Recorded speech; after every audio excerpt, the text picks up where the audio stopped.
el oficial nazi que apuntó sus armas contra las SS para salvar judíos. Capítulo 1. El hombre que dijo: no había ocasiones en las que un hombre debía elegir entre obedecer órdenes o escuchar su conciencia. Albert Bastel se enfrentó a esa elección en julio de 1942, cuando las SS llegaron a Przemyśl con la intención de liquidar el gueto judío. Lo que hizo ese día no fue resultado de un impulso momentáneo, ni de un acto de rebeldía irreflexiva.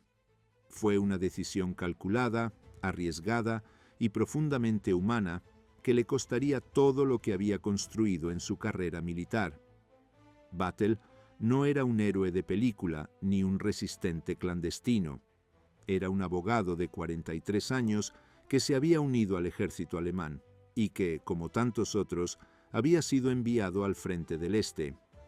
Pero a diferencia de muchos de sus compatriotas, Bastel conservaba algo que la maquinaria nazi intentaba destruir sistemáticamente: su capacidad de ver a los judíos como seres humanos.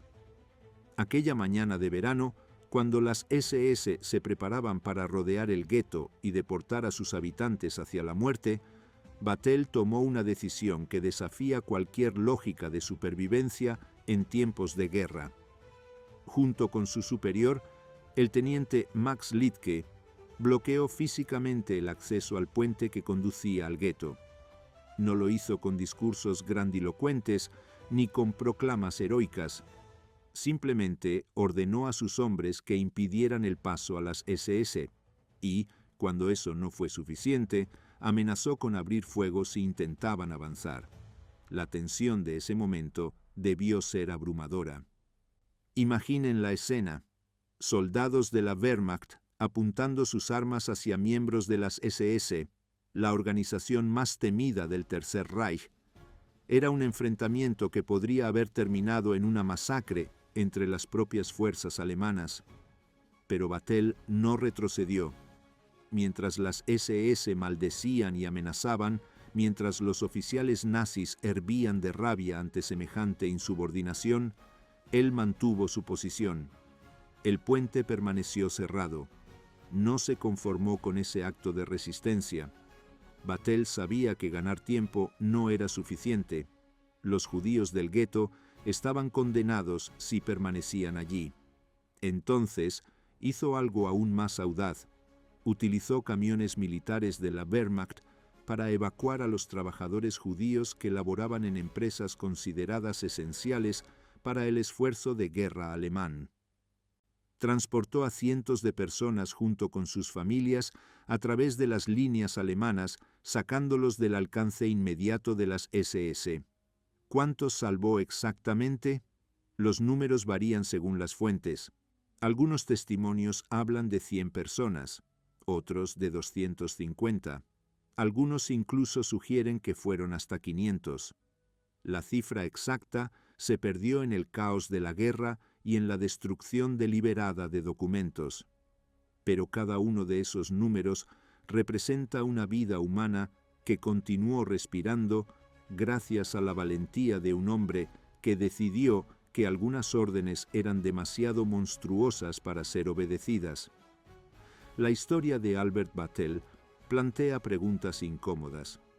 ¿Qué hacía diferente a este hombre? ¿Por qué él actuó cuando millones de alemanes eligieron mirar hacia otro lado o, peor aún, participar activamente en el exterminio? No era un santo. No era un resistente ideológico que siempre se había opuesto al nazismo.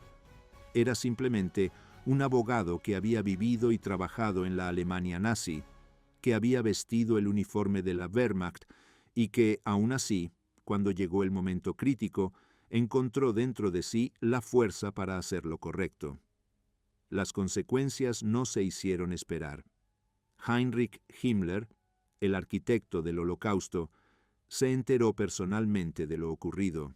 La humillación de que un simple teniente de la Wehrmacht hubiera desafiado a las SS no podía quedar sin respuesta. Himmler ordenó que Bastel fuera arrestado tan pronto como terminara la guerra.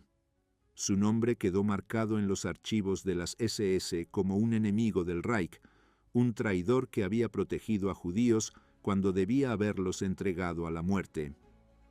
Pero en julio de 1942, mientras los camiones militares se alejaban del gueto de Przemyśl, cargados con familias judías aterrorizadas pero vivas, Albert Battle había logrado algo extraordinario.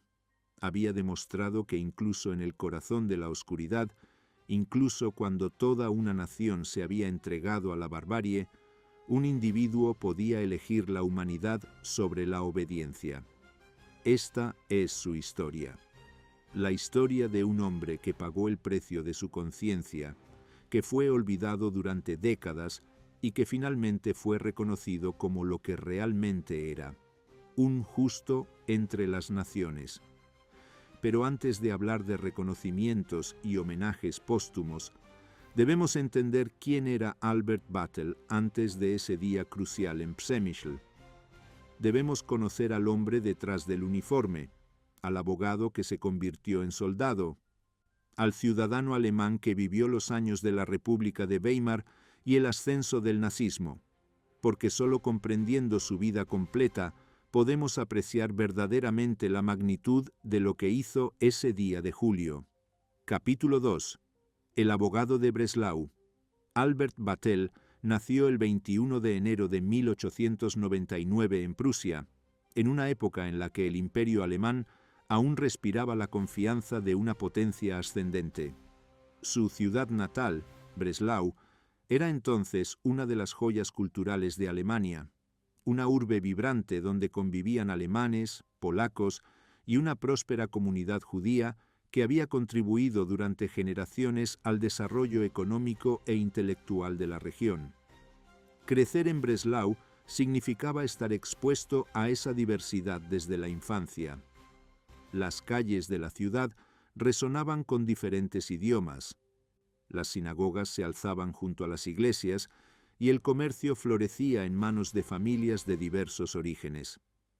Este ambiente probablemente moldeó la visión del mundo del joven Albert de maneras que él mismo no comprendería hasta décadas después, cuando esa convivencia que había conocido en su juventud fuera sistemáticamente destruida. La familia Battle pertenecía a la clase media educada alemana. No eran aristócratas ni industriales acaudalados, pero sí gente respetable con acceso a educación y oportunidades. Albert mostró desde temprana edad una inclinación por los estudios y una mente analítica que lo conduciría naturalmente hacia el derecho.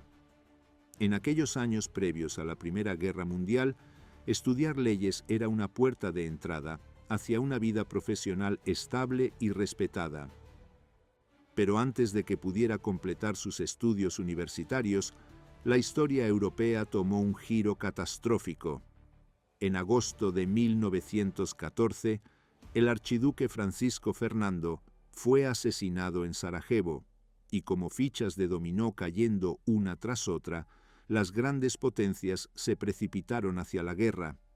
Alemania, con su compleja red de alianzas y su ambición imperial, se encontró luchando en dos frentes simultáneamente. Y como millones de jóvenes alemanes de su generación, Albert Battle fue llamado a las armas. Tenía apenas 15 años cuando comenzó la guerra, pero en 1917, con 18 años recién cumplidos, fue reclutado y enviado al frente.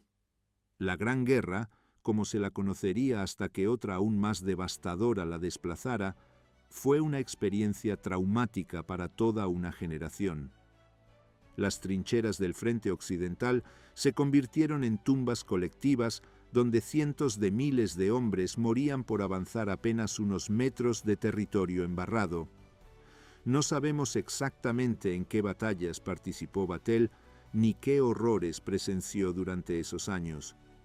Los registros militares de la época son incompletos y muchos se perdieron en los bombardeos de la Segunda Guerra Mundial. Pero podemos imaginar lo que significaba ser un soldado alemán en esos últimos años del conflicto, cuando la derrota se hacía cada vez más evidente, cuando el hambre apretaba tanto en el frente como en las ciudades alemanas, cuando la moral de las tropas se desmoronaba y los motivos por los que se luchaba parecían cada vez más absurdos, Vattel sobrevivió. Millones no lo hicieron, pero él regresó a casa cuando finalmente, en noviembre de 1918, el Kaiser abdicó y Alemania firmó el armisticio.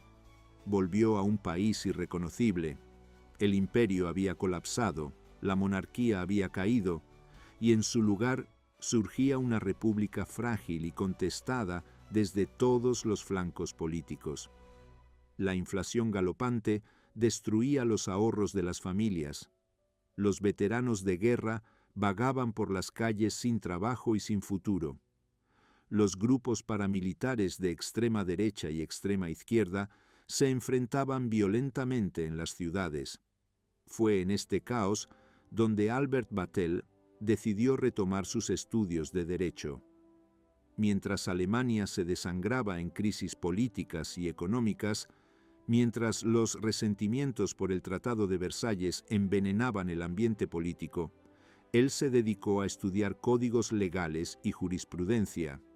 Era una apuesta por la normalidad, por creer que la razón y las leyes podían restaurar el orden en una sociedad fracturada. Se graduó y comenzó a ejercer como abogado en Breslau. Los años 20 trajeron una estabilización relativa. La República de Weimar, a pesar de todos sus problemas, experimentó un florecimiento cultural extraordinario. Berlín se convirtió en la capital del arte de vanguardia. El cine alemán alcanzó cotas artísticas impresionantes. La ciencia y la filosofía alemanas lideraban el pensamiento mundial. Breslau, aunque más pequeña que la capital, también participaba de ese renacimiento cultural. Vattel prosperó modestamente en su profesión. No se hizo rico, pero construyó una práctica legal respetable. Vivía en una ciudad donde aún era posible la convivencia entre diferentes comunidades. Tenía colegas judíos, clientes judíos, vecinos judíos. Esta no era una peculiaridad de Vattel, sino la normalidad de la vida urbana alemana de entonces. Los judíos alemanes estaban profundamente integrados en la sociedad, contribuían desproporcionadamente a las profesiones liberales, las artes y las ciencias. Muchos se consideraban alemanes ante todo, patriotas que habían luchado en la Gran Guerra junto a sus compatriotas cristianos. Pero las semillas del veneno ya estaban siendo sembradas. En las cervecerías de Múnich, un veterano de guerra austriaco con talento para la oratoria incendiaria construía un movimiento político basado en el resentimiento, el ultranacionalismo y el antisemitismo. Adolf Hitler y su Partido Nacional Socialista eran todavía una curiosidad marginal en los años 20, un grupo de extremistas que organizaban peleas callejeras y pronunciaban discursos delirantes. La mayoría de los alemanes educados, incluido probablemente Vattel, los consideraban unos matones sin futuro político. Nadie imaginaba entonces que en pocos años ese movimiento marginal controlaría todo el aparato del Estado alemán. Nadie anticipaba que las calles tranquilas de Breslau se llenarían de uniformes pardos, que las leyes que Vattel había estudiado serían reemplazadas por decretos arbitrarios, que sus colegas y clientes judíos serían expulsados de sus profesiones, despojados de sus propiedades y finalmente enviados a la muerte. En esos años de la República de Weimar, Albert Vattel era simplemente un abogado más entre miles, un veterano de guerra que intentaba construir una vida normal después del trauma de las trincheras. No había nada en su biografía que sugiriera que algún día desafiaría al régimen más brutal que Europa había conocido. No había señales de que este hombre discreto, este profesional del derecho que argumentaba casos ante tribunales provinciales, algún día apuntaría armas contra las SS para salvar vidas judías. Pero quizás precisamente esa normalidad, esa integración en una sociedad diversa, Esa experiencia de convivencia pacífica con judíos como colegas y vecinos fue lo que más tarde le permitiría ver lo que muchos otros alemanes se negaban a ver: que los judíos no eran la abstracción demonizada de la propaganda nazi, sino personas reales con familias, esperanzas y derecho a vivir. Los años 30 estaban por llegar, y con ellos la mayor crisis moral que Alemania y el mundo moderno habían enfrentado jamás. Capítulo 3. La sombra se extiende. El 30 de enero de 1933, el presidente Paul von Hindenburg nombró a Adolf Hitler canciller de Alemania. Fue un momento que muchos políticos conservadores creyeron que podrían controlar. Pensaban que Hitler sería domesticado por las instituciones, que sus excesos retóricos se moderarían una vez en el poder, que el establishment tradicional alemán mantendría las riendas reales del gobierno. Estaban catastróficamente equivocados. En cuestión de semanas, los nazis comenzaron a desmantelar sistemáticamente la democracia alemana. El incendio del Reichstag en febrero les proporcionó el pretexto perfecto para suspender las libertades civiles. La ley habilitante de marzo otorgó a Hitler poderes dictatoriales. Los partidos políticos opositores fueron prohibidos uno tras otro. Los sindicatos fueron disueltos. La prensa libre fue silenciada. Los libros considerados subversivos ardieron en hogueras públicas mientras estudiantes universitarios vitoreaban. Para Albert Battel, estos cambios no fueron abstractos. Los vio materializarse en las calles de Breslau. Las banderas con la esvástica comenzaron a colgar de los edificios públicos. Los uniformes pardos de las SA se volvieron omnipresentes. Las tiendas judías aparecieron marcadas con estrellas amarillas y carteles que instaban a los alemanes a no comprar en establecimientos judíos. Algunos de sus colegas abogados, aquellos de origen judío, comenzaron a recibir notificaciones de que sus licencias profesionales serían revocadas. Las leyes de Nuremberg llegaron en 1935, codificando legalmente la discriminación racial. Los judíos fueron oficialmente despojados de su ciudadanía alemana. Los matrimonios entre judíos y no judíos fueron prohibidos. Las relaciones sexuales entre ambos grupos se convirtieron en un crimen.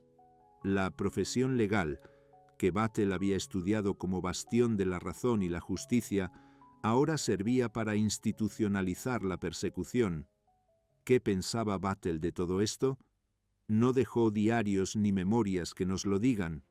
No sabemos si expresó sus opiniones en privado, si discutió con amigos sobre la dirección que tomaba el país, si sintió horror, resignación o simplemente el instinto de supervivencia que llevaba a muchos alemanes a mantener la cabeza baja y no hacer olas.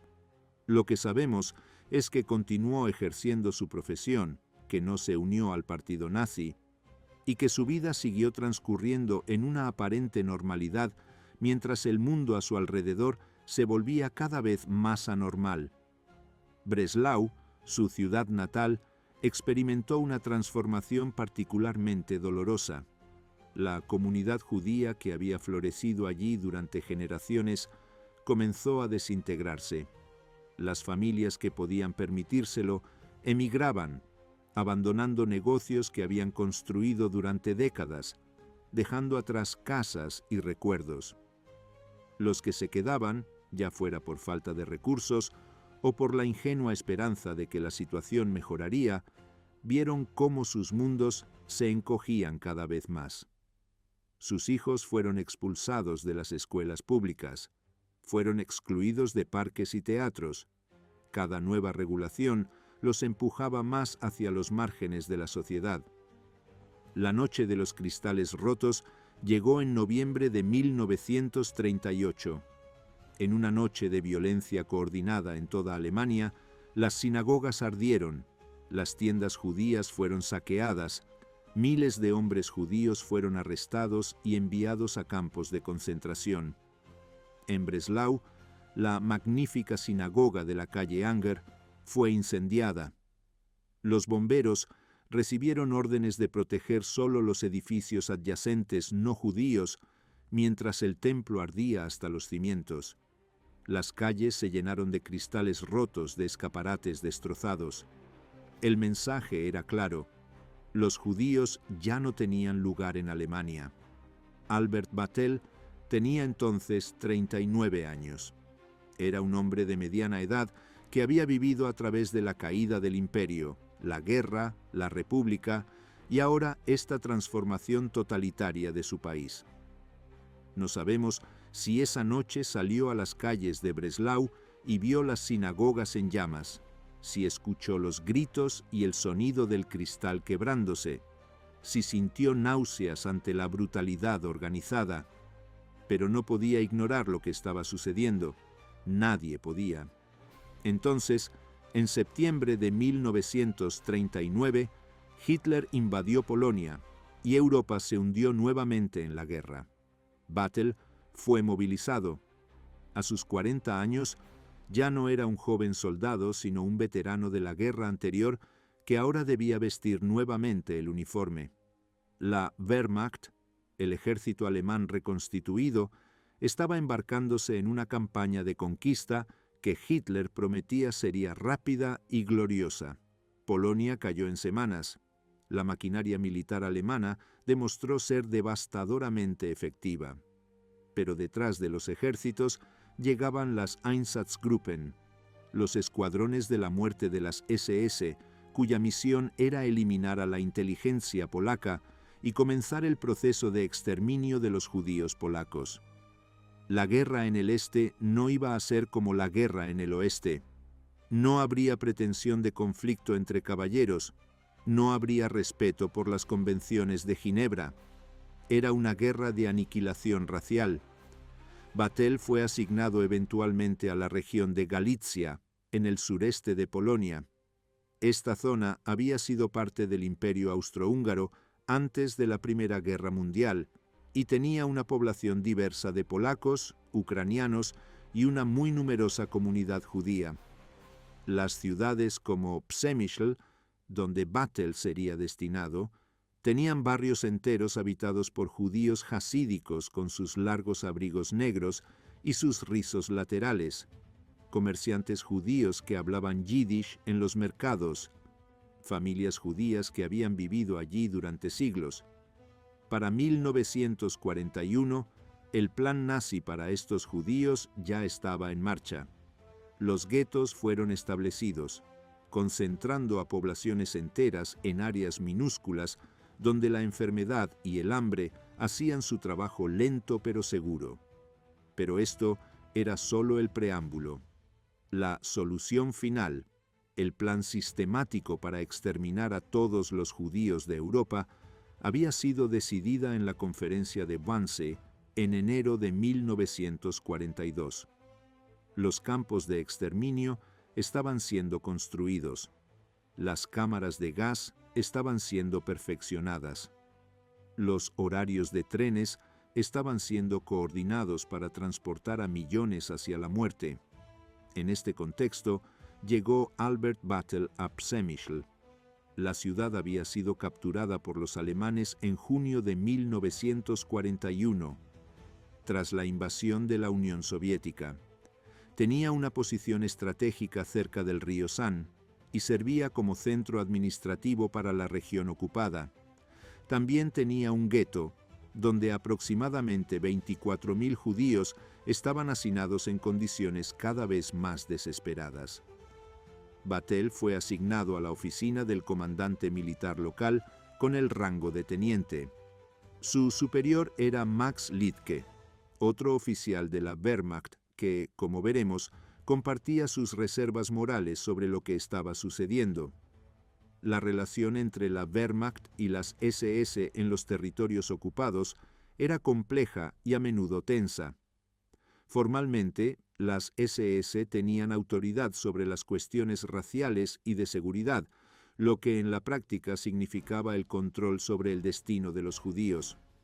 La Wehrmacht supuestamente se enfocaba en asuntos militares, pero las líneas eran borrosas y había constante fricción.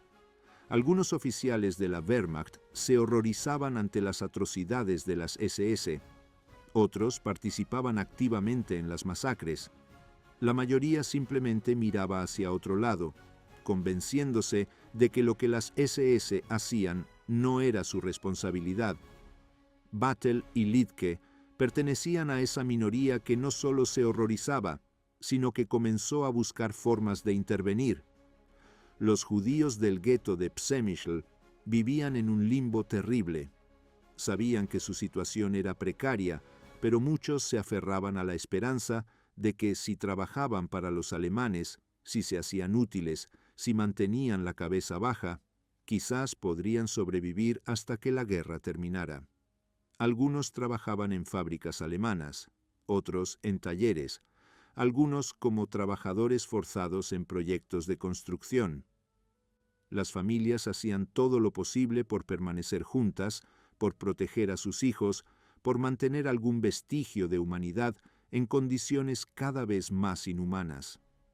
Para julio de 1942, las SS habían decidido que era hora de liquidar el gueto. Los trenes hacia Bełżec, uno de los campos de exterminio de la Operación Reinhardt, estaban listos. Las órdenes habían sido emitidas. Los soldados de las SS se estaban preparando para rodear el gueto y comenzar las deportaciones. Era un procedimiento que ya habían ejecutado docenas de veces en otros guetos. Sabían exactamente cómo hacerlo: rodear el área, entrar casa por casa, arrastrar a las familias fuera, dispararle a cualquiera que resistiera, cargar a los demás en camiones y llevarlos a la estación de trenes. Los judíos del gueto podían sentir que algo terrible se acercaba. Los rumores circulaban. Algunos habían escuchado susurros sobre lo que realmente sucedía en los campos del este, aunque la escala completa del horror era difícil de creer incluso cuando se escuchaba. Las madres abrazaban a sus hijos más fuerte. Los hombres debatían en voz baja si había alguna forma de resistir o escapar. La mayoría sabía que las posibilidades eran mínimas. Fue en este momento cuando Albert Battle tuvo que tomar la decisión que definiría no solo su vida, sino su lugar en la historia. Sabía lo que las SS planeaban hacer. Sabía que si no intervenía, miles de personas serían enviadas a la muerte. Y sabía que intervenir podría costarle todo: su carrera, su libertad, posiblemente su vida. La historia está llena de momentos en los que individuos ordinarios se enfrentan a elecciones extraordinarias. Momentos en los que los principios abstractos de la moral se vuelven terriblemente concretos. Momentos en los que la diferencia entre un acto y la inacción es la diferencia entre la vida y la muerte para otros seres humanos. Albert Battle estaba a punto de vivir uno de esos momentos. Capítulo 4. El día que el puente se cerró. El 26 de julio de 1942 amaneció como cualquier otro día de verano en Przemyśl. El sol brillaba sobre el río San. Los pájaros cantaban en los árboles que bordeaban las calles empedradas, y la vida en la ciudad ocupada continuaba con esa normalidad forzada que caracterizaba la existencia bajo el dominio nazi. Pero para los habitantes del gueto, ese día sería diferente a todos los demás. Sería el día en que enfrentarían su sentencia de muerte, o, gracias a un hombre, el día en que algunos de ellos recibirían una oportunidad desesperada de sobrevivir. Las SS habían planificado meticulosamente la operación. Tenían experiencia. Ya habían liquidado guetos en Cracovia, Lublin, Lvov y docenas de otras ciudades polacas. El procedimiento estaba perfeccionado hasta el último detalle macabro. Primero, rodear el área para evitar escapes. Luego, entrar sistemáticamente en cada edificio, cada apartamento, cada sótano y ático, arrastrar a las familias a las calles, separar a aquellos considerados aptos para trabajo esclavo de aquellos destinados a la muerte inmediata, los ancianos, los enfermos, los niños pequeños, cargarlos en camiones, transportarlos a la estación de trenes, empujarlos en vagones de ganado, enviarlos hacia Beuzek. Todo estaba listo. Los hombres de las SS habían recibido sus órdenes. Los camiones estaban preparados. El horario del tren estaba confirmado. Solo había un problema. Para acceder al gueto, necesitaban cruzar un puente sobre el río San, y ese puente estaba bajo control de la Wehrmacht, específicamente bajo el mando de Max Liedtke y Albert Battel. Battel y Liedtke habían discutido qué hacer durante los días previos. No dejaron registros escritos de estas conversaciones, obviamente. Escribir sobre planes de sabotaje contra las SS habría sido suicida, pero debieron haber sopesado cuidadosamente las opciones. Sabían que interferir con una operación de las SS era traición según la ley nazi. Sabían que Heinrich Himmler no toleraría que la Wehrmacht obstruyera la solución final. Sabían también que tenían familias, vidas, futuras que podían perder, pero también sabían lo que significaba no hacer nada. Significaba ser cómplices del asesinato masivo de miles de personas inocentes. Significaba vivir con esa culpa el resto de sus vidas, asumiendo que sobrevivieran a la guerra. Algunos hombres pueden vivir con esa culpa, pueden racionalizarla, pueden convencerse de que no tuvieron opción. Battel y Liedtke decidieron que ellos no podían. Cuando los oficiales de las SS llegaron al puente esa mañana, esperando cruzar sin contratiempos, se encontraron con una sorpresa desagradable. Soldados de la Wehrmacht bloqueaban el acceso, y cuando los oficiales de las SS exigieron paso, invocando su autoridad en asuntos raciales, Battel les informó que el puente estaba cerrado por razones de seguridad militar. La confrontación que siguió debió ser extraordinaria. Las SS eran la élite del régimen nazi, los verdaderos creyentes, los ejecutores implacables de la ideología racial de Hitler. No estaban acostumbrados a que nadie, mucho menos oficiales del ejército regular, les negara nada. Su rabia debe haber sido incandescente. Probablemente gritaron, probablemente amenazaron, probablemente invocaron el nombre del Führer y prometieron consecuencias terribles.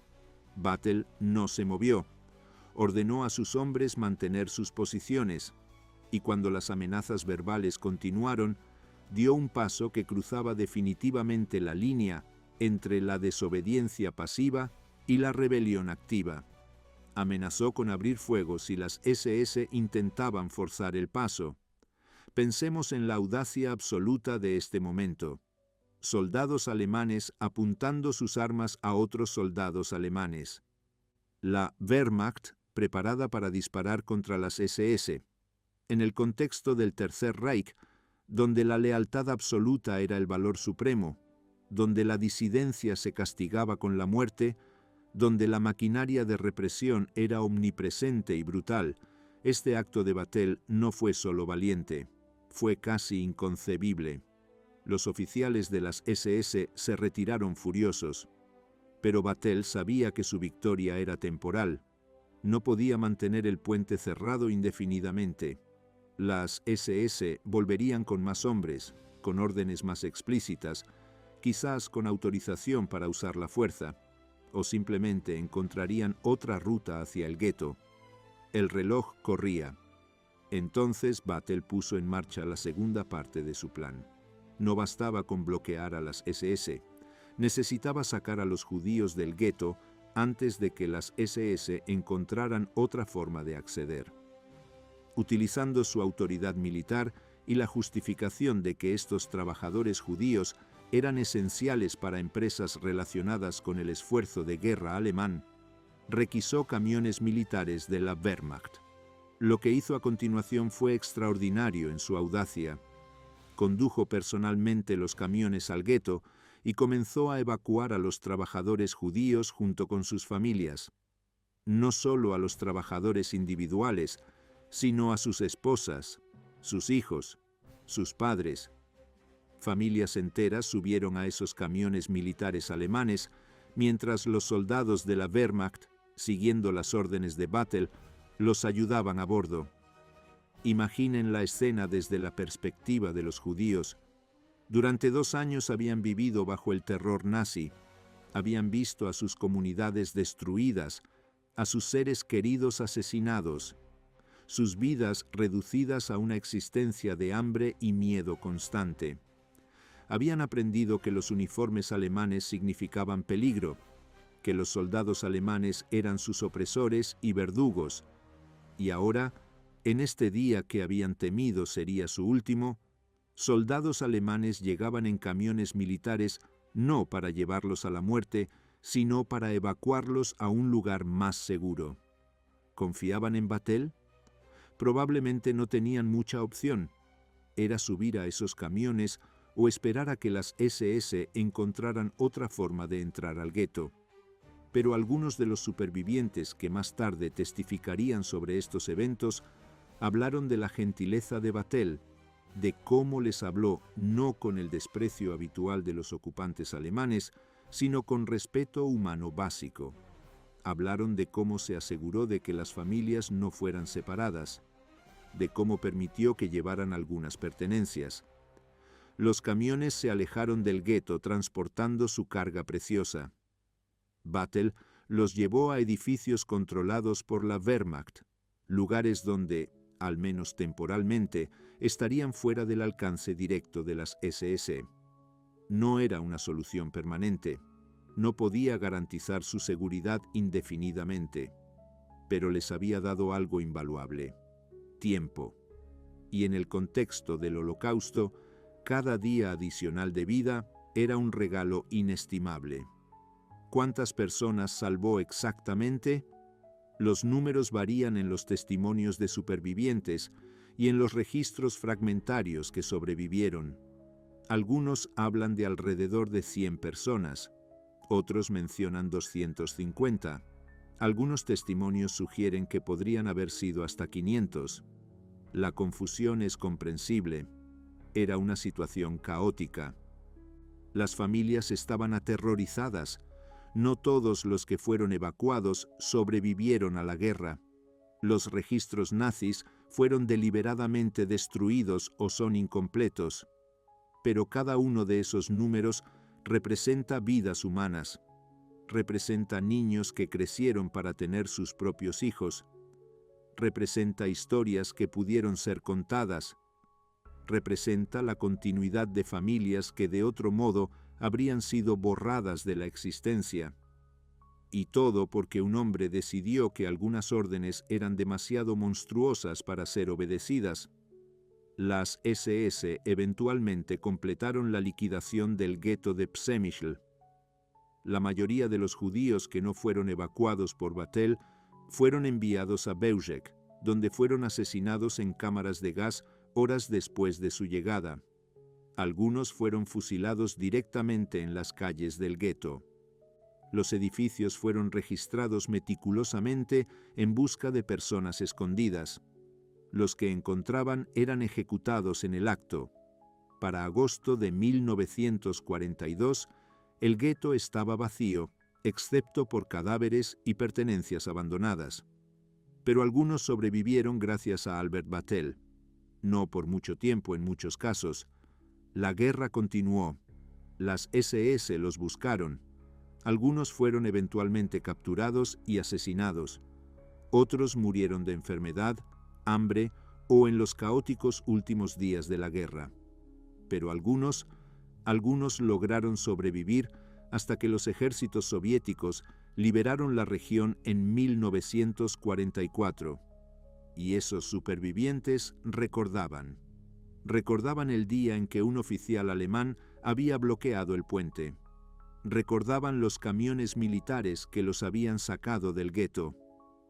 recordaban el nombre de Albert Battel.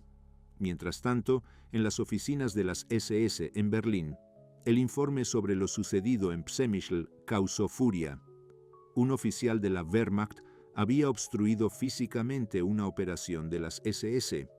Había amenazado con usar fuerza letal contra miembros de las SS.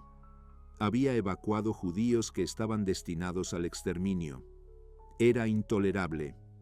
Heinrich Himmler, el Reichsführer de las SS y uno de los arquitectos principales del Holocausto, se enteró personalmente del incidente. Ordenó que Albert Battel fuera arrestado tan pronto como la guerra terminara. Su nombre fue añadido a las listas de enemigos del Reich. Si Alemania hubiera ganado la guerra, Battel habría sido juzgado por traición y ejecutado sin duda alguna. Pero Battel no podía preocuparse por el futuro lejano. Tenía problemas más inmediatos. Su acto de desafío no pasó desapercibido entre sus superiores en la Wehrmacht. Fue transferido fuera de Przemyśl, alejado de cualquier posición donde pudiera causar más problemas. Su carrera militar estaba efectivamente terminada. Las SS lo vigilaban. Cada movimiento que hacía estaba bajo escrutinio. Y aún así, años después, cuando los sobrevivientes testificarían sobre lo que había hecho, cuando las investigaciones de posguerra trataran de desentrañar los complejos hilos de la culpa y la resistencia durante el Holocausto, el nombre de Albert Battel surgiría una y otra vez, no como el de un monstruo, sino como el de un salvador. Pero eso vendría mucho después. En 1942, mientras Europa ardía y millones morían, Albert Battel simplemente había hecho lo que su conciencia le dictaba. Y luego tuvo que vivir con las consecuencias. Capítulo 5. Después del acto. Cuando un hombre comete un acto de heroísmo en medio de una guerra, especialmente cuando ese acto desafía directamente las órdenes de sus superiores, las consecuencias rara vez son inmediatas y dramáticas. No hay arrestos teatrales ni juicios sumarios, al menos no siempre. En cambio, lo que suele seguir es algo más insidioso: el ostracismo, la vigilancia constante, el conocimiento de que has sido marcado como poco confiable, como alguien cuya lealtad está en duda. Albert Battel descubrió esto en los meses que siguieron al incidente del puente de Przemyśl. No fue arrestado inmediatamente. No fue llevado ante un tribunal militar. En cambio, fue transferido, alejado de Przemyśl, alejado de cualquier posición donde pudiera tener autoridad significativa o donde pudiera repetir su acto de desobediencia. Fue un castigo sutil, pero efectivo. En el ejército, como en cualquier burocracia grande, hay formas de neutralizar a alguien sin necesidad de medidas formales. La orden de arresto de Himmler existía, pero sería ejecutada solo después de que la guerra terminara. Esta no era una amnistía ni un perdón, era simplemente pragmatismo. Alemania estaba luchando en múltiples frentes. Cada hombre que podía sostener un rifle o cumplir funciones administrativas era necesario.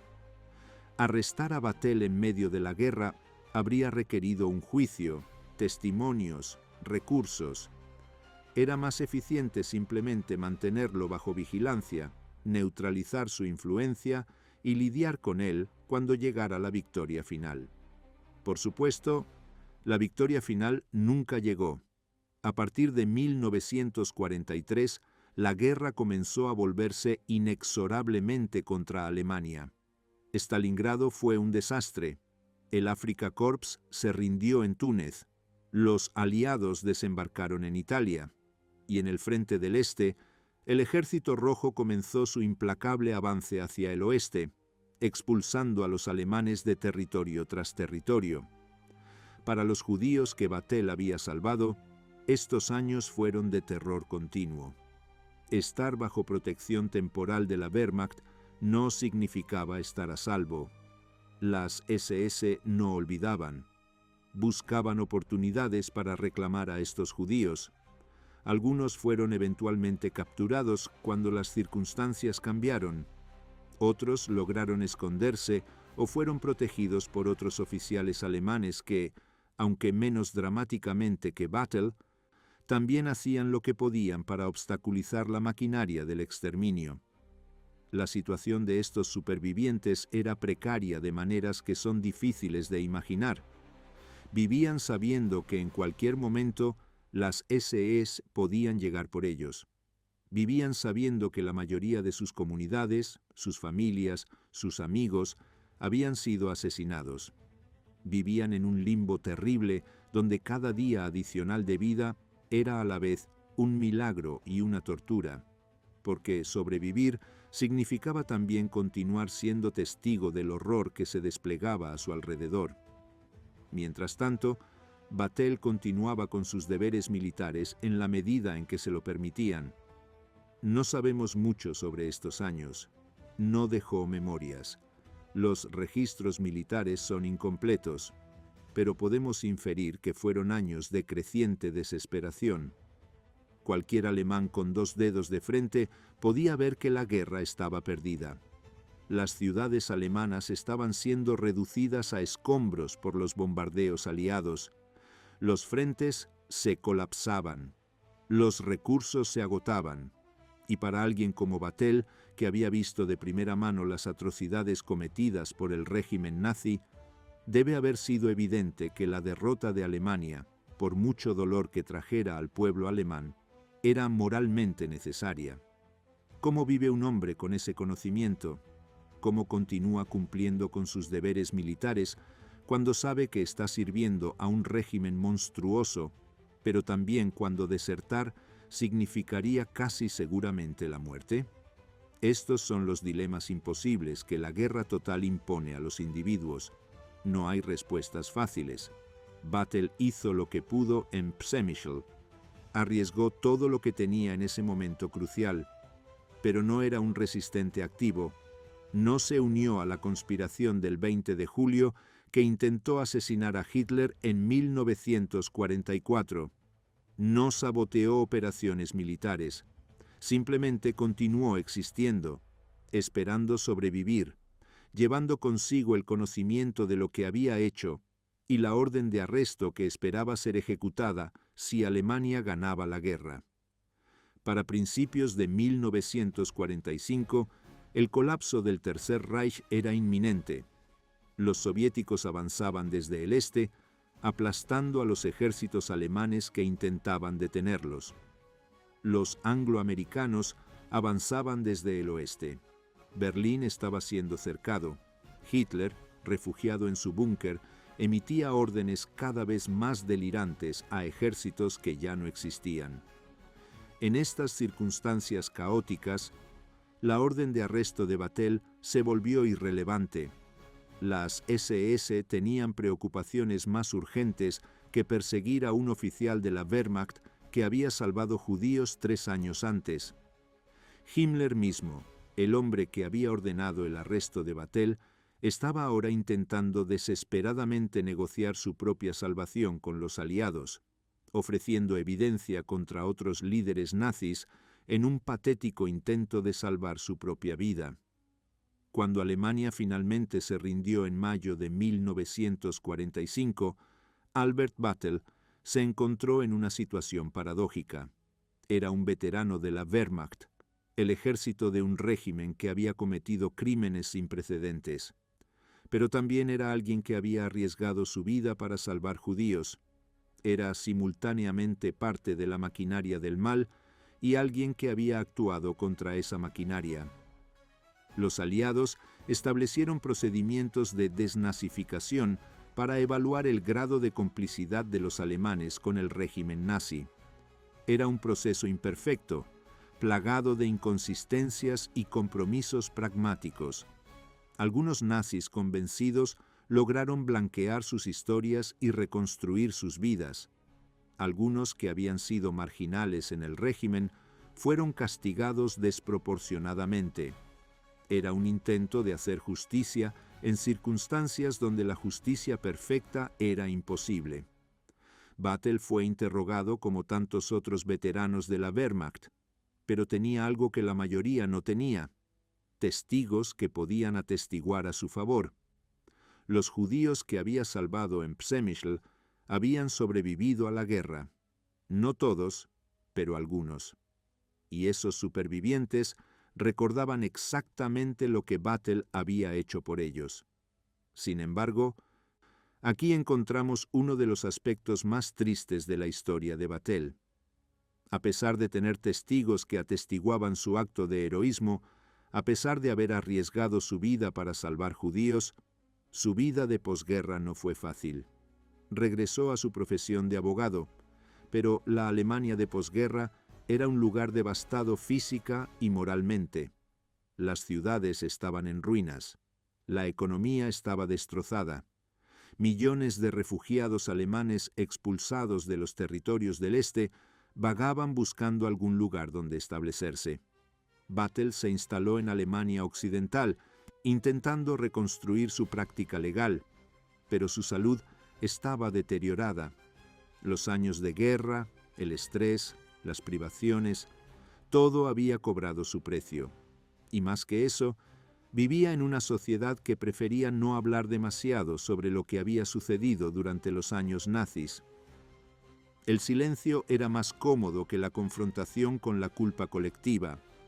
Los supervivientes judíos que Vattel había salvado intentaron llamar la atención sobre su caso, presentaron testimonios, contactaron a organizaciones judías. Querían que el mundo supiera que no todos los alemanes habían sido monstruos, que algunos habían arriesgado todo para salvar vidas. Pero en los años 40 y 50, estas voces luchaban por ser escuchadas en medio del ruido de la reconstrucción y el deseo general de pasar página. Albert Vattel vivió sus últimos años en relativa oscuridad. No se convirtió en una figura pública, no escribió memorias, no dio conferencias sobre su experiencia, simplemente continuó con su vida. Un hombre que había hecho algo extraordinario en circunstancias extraordinarias, pero que ahora era solo otro abogado más intentando ganarse la vida en una Alemania que intentaba olvidar su pasado reciente. Su salud continuó deteriorándose. Desarrolló problemas cardíacos. Los años de tensión y la edad comenzaban a pasarle factura. Y el 8 de octubre de 1952, Albert Vattel murió en Hattenheim, Alemania Occidental. Tenía 53 años. Murió sin reconocimiento oficial por lo que había hecho, sin condecoraciones, sin homenajes públicos. Algunos supervivientes lo recordaban, algunos testimonios existían en archivos, pero para el mundo en general, Albert Vattel era un desconocido.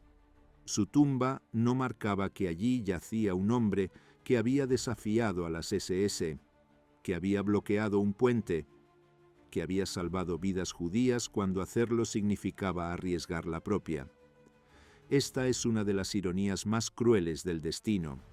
Los monstruos del Tercer Reich, los perpetradores de atrocidades, recibieron juicios públicos. Sus nombres fueron registrados en la historia. Mientras tanto, un hombre que había actuado con valentía extraordinaria murió en la oscuridad, prácticamente olvidado.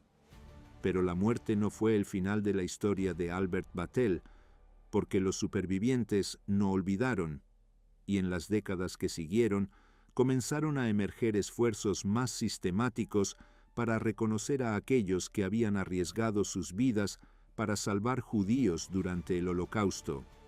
Capítulo 6. El reconocimiento tardío.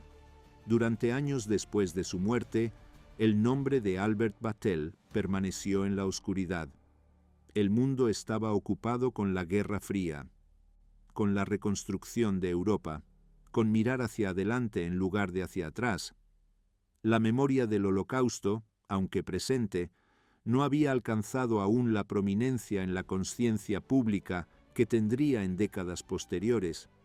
Los supervivientes luchaban por reconstruir sus vidas, por encontrar a familiares dispersos, por procesar traumas que apenas comenzaban a comprender.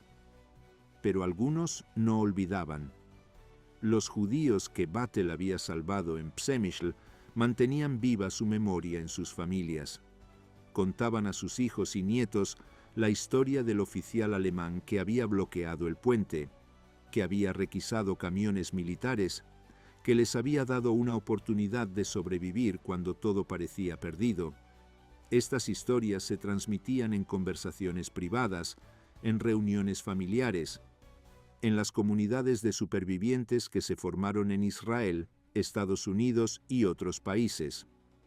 En Israel, mientras tanto, una institución estaba trabajando sistemáticamente para documentar y honrar a aquellos no judíos que habían arriesgado sus vidas para salvar judíos durante el Holocausto.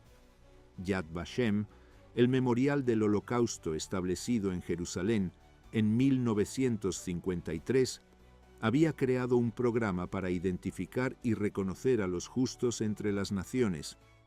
El título estaba inspirado en un concepto del judaísmo rabínico que se refiere a los no judíos virtuosos, que tienen un lugar en el mundo venidero.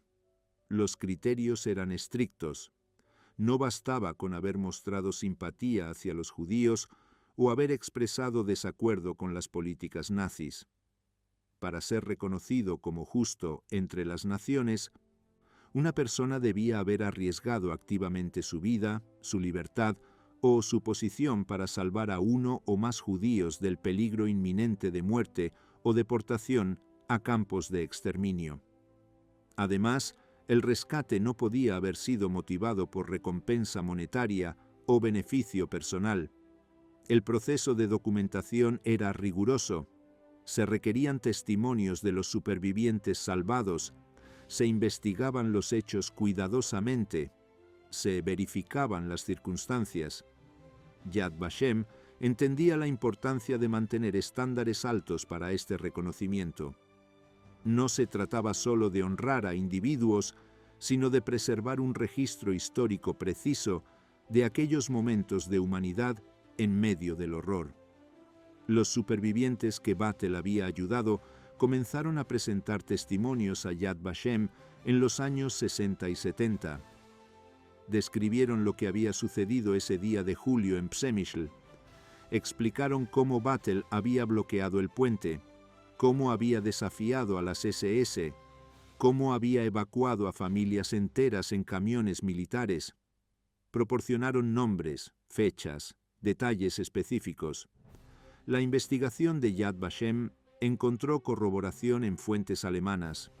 Los informes de las SS sobre el incidente habían sobrevivido en archivos.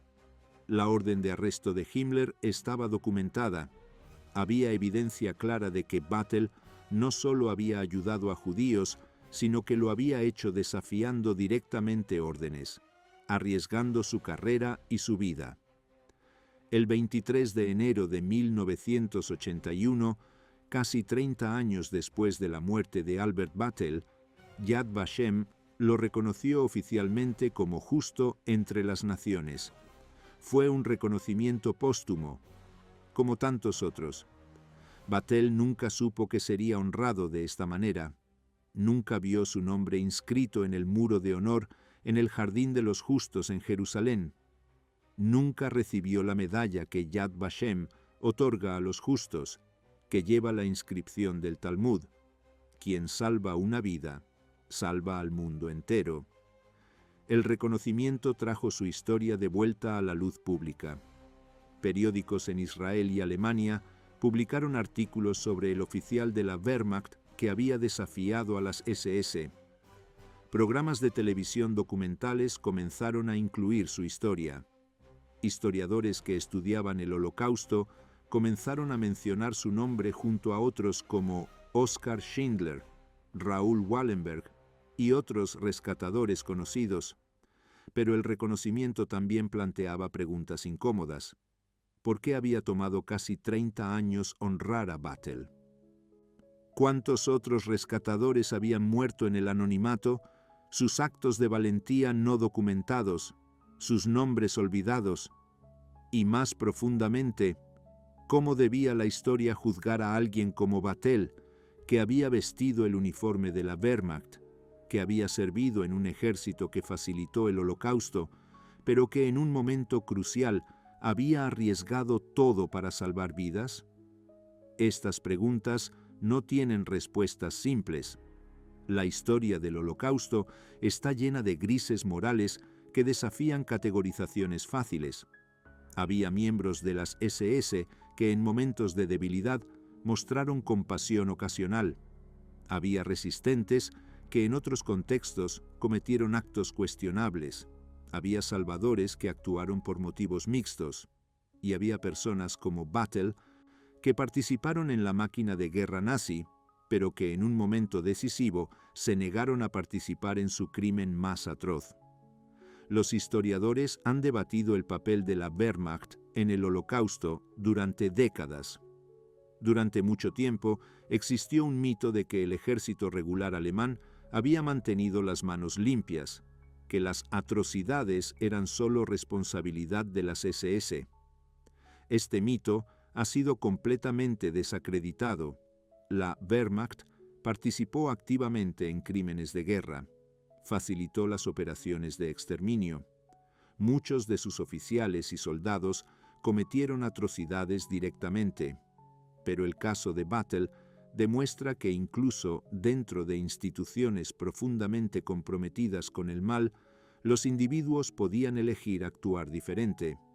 No absuelve a la Wehrmacht, no cambia el hecho de que como institución facilitó el genocidio, pero recuerda que las instituciones están compuestas de individuos y que los individuos, incluso en las circunstancias más opresivas, retienen algún grado de agencia moral.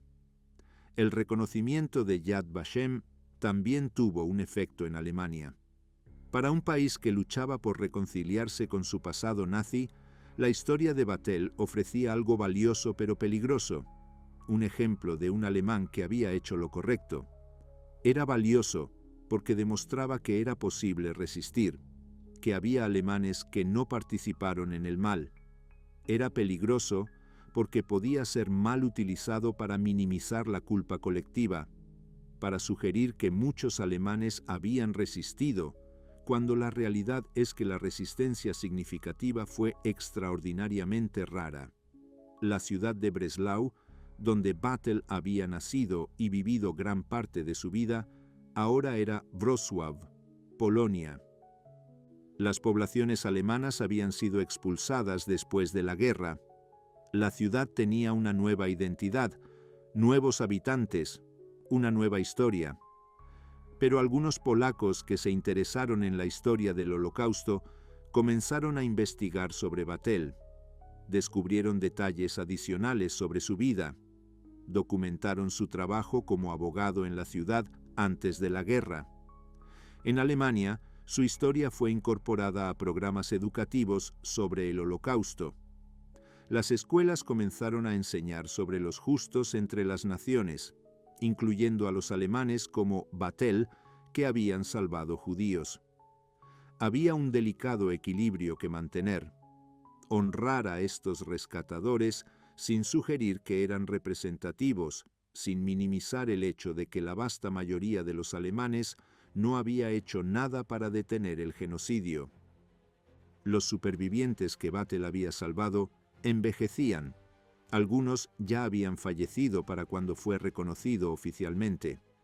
Pero los que vivían, y sus descendientes, pudieron finalmente ver reconocido públicamente al hombre que había dado a sus familias una oportunidad de continuar existiendo. Para ellos, el reconocimiento no era abstracto, era profundamente personal. Una de las supervivientes, en una entrevista años después del reconocimiento, describió el momento en que vio los camiones militares acercándose al gueto. Dijo que pensó que era el fin. Los camiones militares alemanes siempre traían malas noticias. Pero entonces, los soldados comenzaron a ayudar a las personas a subir, tratándolas con cuidado, y uno de los oficiales, Batel, les habló con respeto, les aseguró que estaban siendo evacuados a un lugar más seguro. Ella tenía 6 años entonces. Recordaba aferrarse a la mano de su madre mientras subían al camión. Recordaba el miedo, pero también la confusión de ver a soldados alemanes actuando de manera diferente a como los soldados alemanes siempre actuaban. Esa niña creció, se casó, tuvo hijos y nietos. Toda su línea familiar existía porque Albert Vattel había decidido bloquear un puente. Este es el significado real detrás de la frase del Talmud que se inscribe en las medallas de los justos. Quien salva una vida, salva al mundo entero, porque cada persona es un universo de experiencias, relaciones, posibilidades futuras. Y cuando Vattel salvó a cientos de personas, no solo salvó esas vidas individuales, salvó todas las generaciones que vendrían después. El reconocimiento de Yad Vashem no fue el final de la historia. En las décadas siguientes, más investigación ha emergido sobre Vattel. Historiadores han encontrado documentos adicionales, han entrevistado a más descendientes de supervivientes, han contextualizado su acción dentro del panorama más amplio de rescate durante el Holocausto. Lo que emerge es el retrato de un hombre complejo. No era un santo, no era un resistente ideológico que siempre se opuso al nazismo. Era un profesional de clase media que se vio arrastrado por la historia a circunstancias extraordinarias. Y cuando se enfrentó a la elección entre seguir órdenes monstruosas o actuar según su conciencia, eligió su conciencia. Esa elección le costó su carrera militar. Le costó años de vigilancia y miedo. Probablemente contribuyó al deterioro de su salud, que lo llevó a una muerte prematura, pero le permitió vivir y morir con su humanidad intacta. Le permitió saber que cuando importó, cuando las vidas humanas reales dependían de él, había hecho lo correcto, y décadas después de su muerte, finalmente le permitió ser recordado no como un perpetrador o un espectador pasivo, sino como uno de esos raros individuos que encontraron dentro de sí la fuerza moral para resistir el mal, incluso cuando resistir parecía fútil e imposible. Capítulo 7. El legado de un acto. La historia de Albert Vattel nos plantea preguntas que van mucho más allá de los hechos específicos de lo que ocurrió en Przemyśl en julio de 1942. Son preguntas sobre la naturaleza humana, sobre la responsabilidad moral en tiempos de totalitarismo, sobre cómo recordamos y honramos a aquellos que resistieron cuando la resistencia parecía imposible. Una de las preguntas más persistentes es, ¿qué hacía diferente a Albert Vattel? Millones de alemanes vivieron bajo el régimen nazi, cientos de miles sirvieron en la Wehrmacht, miles de oficiales tuvieron oportunidades de intervenir, de obstaculizar de alguna manera las operaciones de exterminio. La vasta mayoría no lo hizo. Algunos participaron activamente en atrocidades, muchos simplemente miraron hacia otro lado. ¿Por qué Vattel actuó cuando tantos otros no lo hicieron? Los psicólogos sociales y los historiadores han estudiado extensamente la pregunta del comportamiento moral bajo condiciones extremas. Lo que han encontrado es que no existe un perfil simple del rescatador. No eran necesariamente más educados, más religiosos o más políticamente progresistas que aquellos que no ayudaron. Lo que sí parecen haber compartido es una cierta independencia de pensamiento, una capacidad de ver a las víctimas como individuos en lugar de como categorías abstractas, y a menudo una experiencia previa de convivencia con aquellos que ahora estaban siendo perseguidos. Vattel había crecido en Breslau, una ciudad con una significativa población judía. Había trabajado como abogado en un ambiente donde probablemente tenía colegas y clientes judíos. No eran para él una abstracción, eran personas con nombres, familias, vidas complejas. Cuando llegó a Przemyśl y vio lo que las SS planeaban hacer, no podía simplemente pensar en términos de números o de categorías raciales.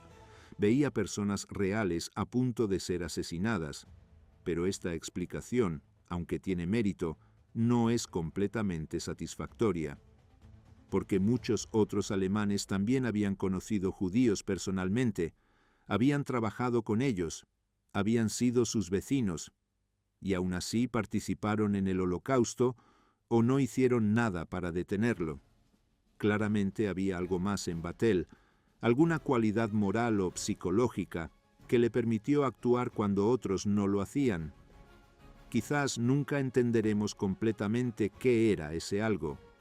El propio Batel no dejó explicaciones, no escribió sobre sus motivaciones, no dio entrevistas después de la guerra explicando por qué había hecho lo que hizo. Murió llevándose sus pensamientos más íntimos a la tumba. Lo que nos queda es el acto mismo y los testimonios de aquellos a quienes ayudó. Otra pregunta importante es cómo debemos juzgar a alguien como Batel en el contexto más amplio de su servicio en la Wehrmacht. Incluso después de su intervención en Przemysl, continuó siendo un oficial del ejército alemán. No desertó, no se unió a la resistencia activa, simplemente continuó cumpliendo con sus deberes militares. ¿Invalida esto de alguna manera su acto de rescate? La respuesta más honesta es que vivimos en una época diferente y que es fácil juzgar desde la comodidad de la paz. La deserción en la Wehrmacht se castigaba con la muerte, no solo del desertor, sino a menudo de su familia también. La resistencia activa era suicida en la mayoría de los casos. Los pocos que lo intentaron, como los conspiradores del 20 de julio que trataron de asesinar a Hitler, fueron torturados y ejecutados de las maneras más brutales imaginables. Batel hizo lo que pudo en el momento en que tuvo la oportunidad de actuar.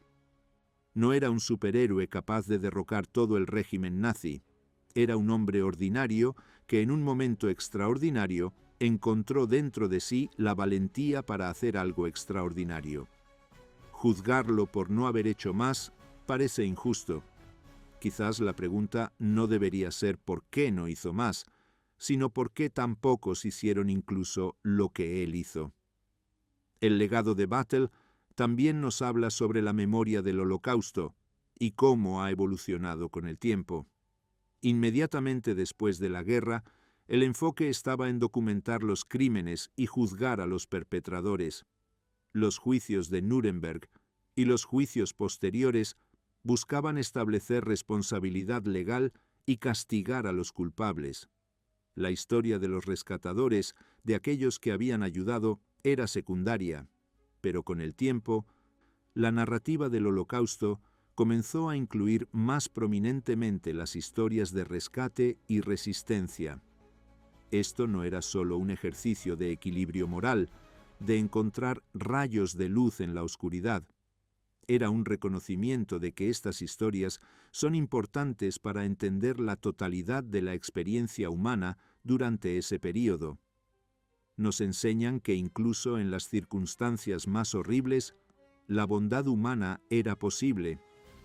Nos enseñan que las personas tenían elecciones, por limitadas que fueran. Esta última lección es particularmente importante. Uno de los argumentos favoritos de los perpetradores y sus defensores después de la guerra era que no habían tenido elección, que simplemente seguían órdenes, que resistir habría sido imposible. La historia de personas como Batel demuestra que esto es falso. Resistir no era fácil. A menudo era peligroso, pero era posible. Batel lo hizo. Otros lo hicieron. No fueron muchos, pero existieron. El programa de justos entre las naciones de Yad Vashem ha reconocido a más de 27.000 personas de 51 países diferentes. Es una cifra impresionante en términos absolutos. Cada uno de esos nombres representa actos de valentía extraordinaria, vidas arriesgadas, humanidad preservada en medio del horror. Pero también es una cifra terriblemente pequeña cuando se considera contra los millones que fueron testigos del Holocausto y no hicieron nada.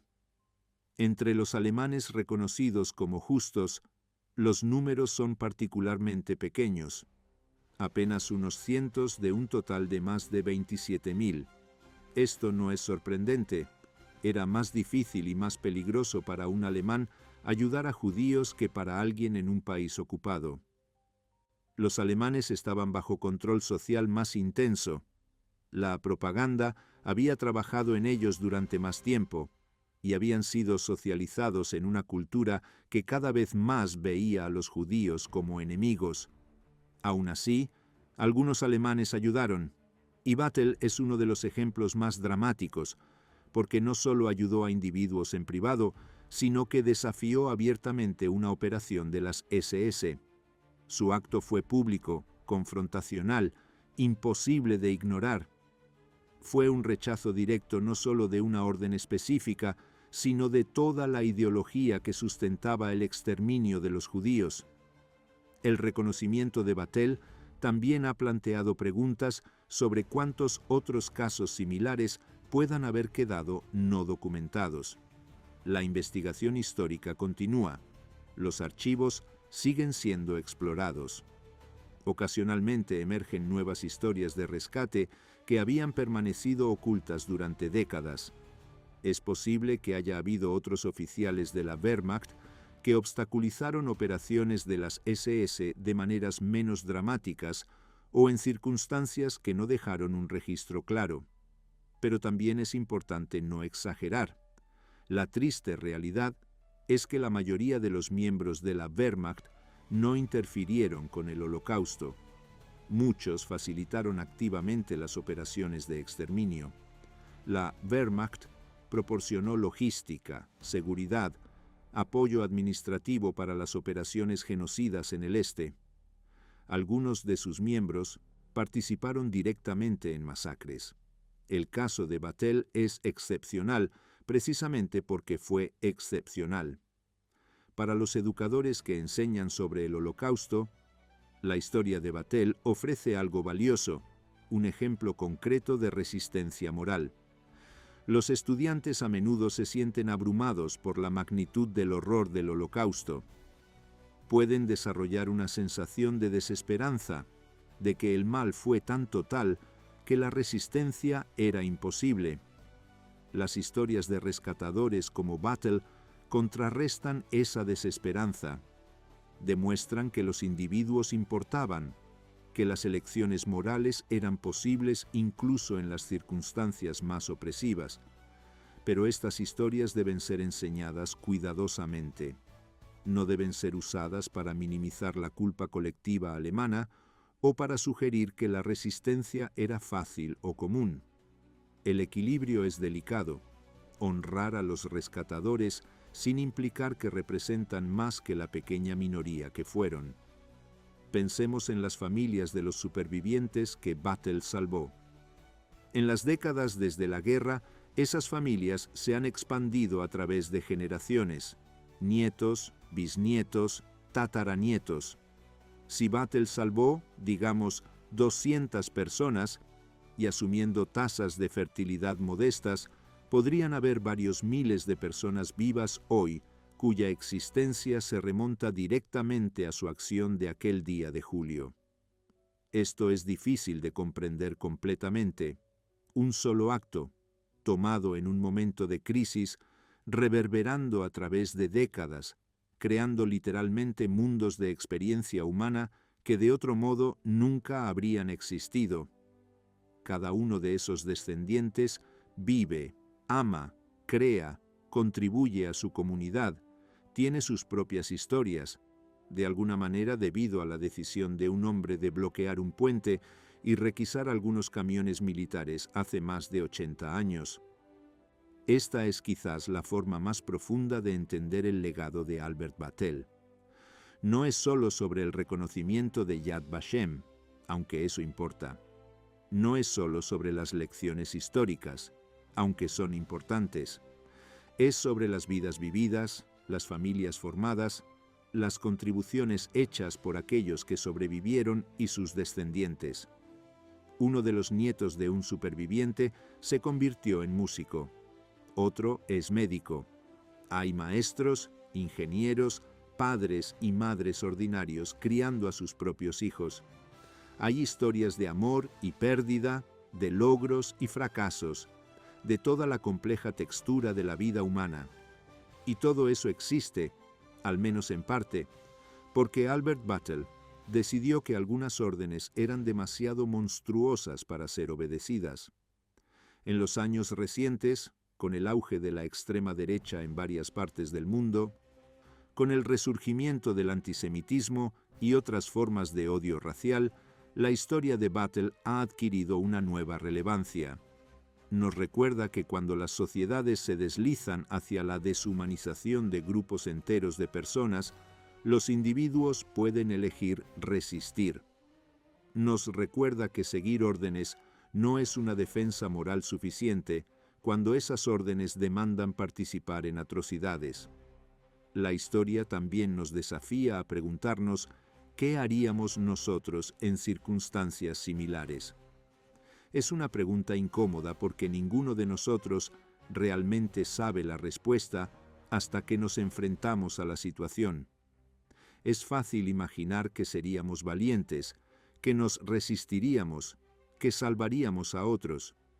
Pero la historia del Holocausto nos enseña que la mayoría de las personas, cuando se enfrentan a presión social extrema, miedo genuino y propaganda efectiva, se conforman o participan. Battle no era un superhéroe, era un hombre ordinario. Esa es quizás la lección más esperanzadora y también la más aterradora de su historia. Esperanzadora porque significa que la valentía moral extraordinaria puede venir de personas ordinarias. Aterradora porque significa que nuestra propia ordinariedad no es excusa si alguna vez nos enfrentamos a elecciones morales extremas. En Przemyśl, la ciudad donde ocurrieron los eventos que inmortalizaron el nombre de Batel, hay ahora marcadores históricos que conmemoran la comunidad judía que fue destruida. El gueto fue liquidado. La mayoría de sus habitantes fueron asesinados en Bełżec. La sinagoga fue destruida. Los barrios judíos fueron repoblados con no judíos. La vida continuó, pero un mundo entero había sido aniquilado. Pero gracias a Batel, algunos sobrevivieron para contar la historia. Gracias a él, algunos pudieron testimoniar sobre lo que había sucedido, sobre los amigos y familiares que perdieron, sobre la vida que existió antes de que fuera destruida. Los supervivientes del Holocausto desempeñaron un papel crucial en asegurar que el mundo no olvidara. Y entre esos supervivientes estaban aquellos que Battle había salvado. Hay una fotografía de Albert Battle que se ha conservado. Es de antes de la guerra, probablemente de los años 30. Muestra a un hombre de mediana edad con gafas, aspecto profesional, expresión seria. No hay nada en la fotografía que sugiera heroísmo. Se parece a millones de otros hombres alemanes de clase media de su época. Y quizás esa es la lección más poderosa. Los héroes no se ven diferentes de otras personas. Son personas ordinarias que en momentos extraordinarios hacen elecciones extraordinarias. Si Battle hubiera muerto antes de julio de 1942, habría sido recordado, si acaso, como un abogado más que sirvió en la Wehrmacht. Su vida no habría tenido nada notable desde la perspectiva histórica.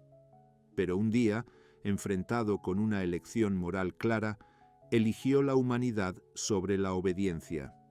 Y esa elección lo transformó de una nota al pie, olvidada de la historia, en alguien digno de ser recordado.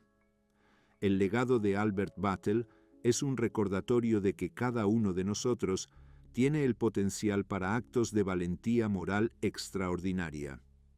También es un recordatorio de que esos momentos de elección moral pueden llegar sin advertencia, en circunstancias que no elegimos. y cuando llegan, debemos estar preparados para actuar de acuerdo con nuestros valores, sin importar el costo personal. 8 décadas después de los eventos en Przemyśl, en un mundo que continúa luchando con el odio, el racismo y la deshumanización, la historia de Albert Battle nos llama a la reflexión. No podemos cambiar el pasado, no podemos traer de vuelta a los millones que fueron asesinados en el Holocausto, pero podemos honrar su memoria asegurándonos de que nunca olvidamos, de que enseñamos a las futuras generaciones sobre lo que sucedió y de que permanecemos vigilantes contra las fuerzas que podrían llevar a tales horrores nuevamente. Y podemos honrar a aquellos como Albert Battle, que en medio de la oscuridad más profunda encontraron dentro de sí la luz de la humanidad. Su historia nos dice que el bien es posible incluso cuando el mal parece omnipresente. Nos dice que los individuos importan. Nos dice que las elecciones que hacemos tienen consecuencias que reverberan mucho más allá de nuestras propias vidas. Albert Battle murió hace más de 70 años, prácticamente olvidado, pero su acto de ese día de julio continúa resonando. Las vidas que salvó se multiplicaron en generaciones. Su nombre está inscrito entre los justos. Su historia se cuenta en libros, documentales, clases de historia. Y cada vez que alguien aprende sobre lo que hizo, cada vez que alguien se inspira por su ejemplo, su legado continúa creciendo. Ese es el poder extraordinario de un solo acto de bondad en tiempos de maldad. Ese es el legado de Albert Battle, el abogado de Breslau, el oficial de la Wehrmacht, que dijo no, el hombre que bloqueó el puente y salvó vidas. Su historia nos recuerda quiénes podemos ser en nuestros mejores momentos y nos desafía a estar a la altura de ese estándar si alguna vez nos enfrentamos a nuestros propios momentos de elección moral.